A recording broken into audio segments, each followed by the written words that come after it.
Hello again, everyone. Welcome back to another layout update. As you can see, or as you might be able to tell, things are looking a little bit different here at Brian's Railway. So I discovered that the original baseboards were all really warped. They all looked really bad, they all felt really bad, and I was not happy with them at all. Not happy in the slightest. So I decided to measure everything up and basically redo the whole thing with proper ply boards and stuff. And by the time you guys see this, he will have already been revealed. That's Percy Mark III. And of course, Old Faithful Toby, huffing along. Those are China clay wagons, but we'll just pretend that it's flour or something for now. I took everything down, completely disassembled the railway, and rebuilt everything from the ground up. So all the tables and boards are new. The track is the track I used before, but everything's a little different. Instead of having like a mainline stretch down here, we now have, as you can see, this really awesome 5-road shed. Just let these two pass, and we'll talk about that. So this shed, it is a custom-built building kit made for me by my awesome friend NWR Chris. He is a phenomenal person. Oh my god! If you haven't subscribed to his YouTube channel already, please do. His work is genuinely incredible. Like, oh my god, he's got stuff in the works at the moment that, let's just say, it's gonna blow your mind. Like, it looks amazing, and I cannot wait for it all to come out. Hopefully by the time this goes up, he'll have already teased it, so I won't be spoiling anything. But oh my god, yeah, he is an incredible model maker, an incredible person. So please subscribe to him if you haven't already.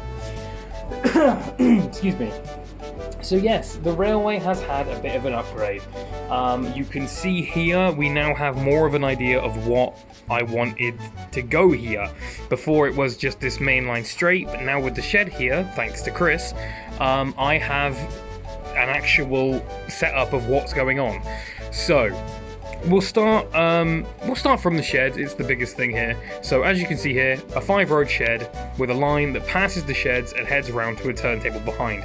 Now, I did originally want this here next to the shed, but I just don't have the space. I would love to do something like that, but yeah, space is something I lack in here. Unfortunately, it's an 8-foot by 16-foot shed. I've got plenty of length, but not very much width. And it's a shame, but I still think it works really well. I plan to put like another little line coming off of this, with like a little, where is it? One of these. So like a little coal stop thing, and then a water tower just next to the turntable. So it's like a little area that the engines they go to, they get ready, and then they leave here, head round, go to the station, collect their trains. This whole area needs a bit of a redesign. It's kind of been thrown together just so I can run trains. As you can see, it's all way too close. I plan to have like a station here, a 4-platform station, and there's not enough room for that currently. So that all needs a bit of a redesign, which is fine. Come down here, and you can kind of see where I've started to lay out the plans for Crowthan's Gate. So the main station's going to go here, and that's my narrow gauge track that will go. There's going to be either another baseboard, or I'll manage to fit it here. Chances are it's going to be another set of baseboards. But the narrow gauge track will come down here. It will be raised compared to everything here. I'm not really sure how I'm going to get the platform to work, because I want that's the siding that Edward stays in, so to speak, to speak to the narrow gauge engines, to speak to Skarloey. How I'm going to do this, I don't really know. I'm gonna figure it out once I get the baseboards for it all in place. So I'm not worrying too much about that now, but that's the sort of standard plan. The main platform connecting to the narrow gauge station will go here, the other platform will go here, and this lovely bit of area will be Crovan's Gate Works. I am currently in the steps of planning out how to make this a 4-road thing and securing a building. I did originally want the Bachmann Scenecraft or something, that the 4-road shed they don't make anymore, but I've lost like 3 different bids on eBay now, and chances are I'm going to give that up and go with something else. I'm thinking of the Diesel Depot by the people who also made my Viaduct kit. That's going to be a pain because I didn't really like the Viaduct kit. I found it really finicky to work with.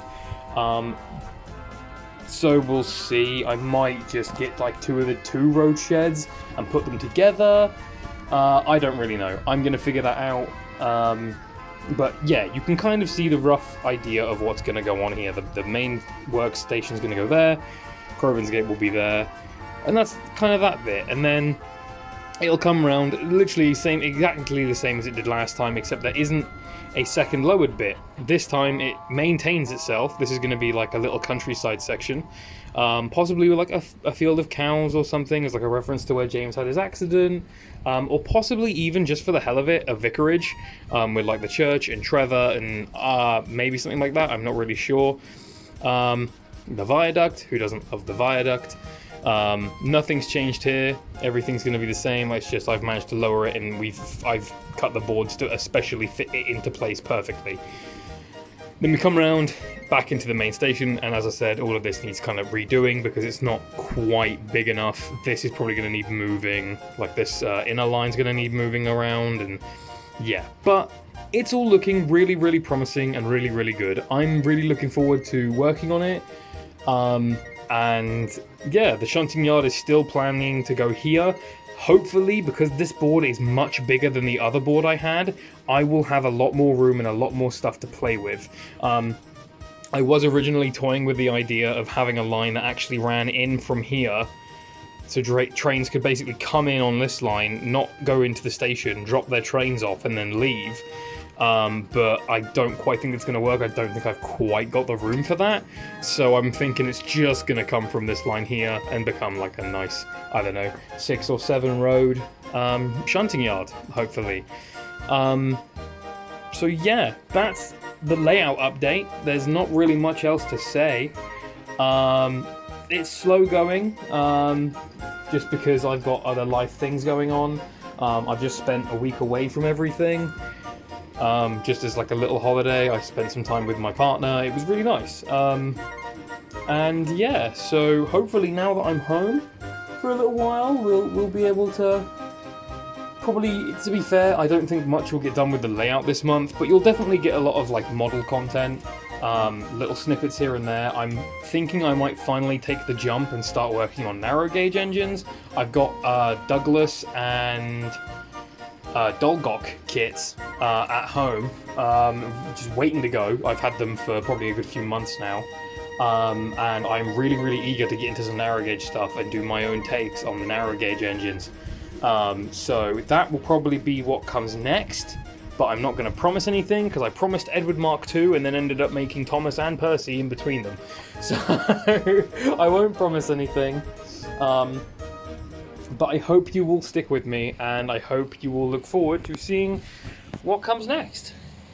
So, thanks very much. I'll catch you all later. Have a good one. Bye, Toby.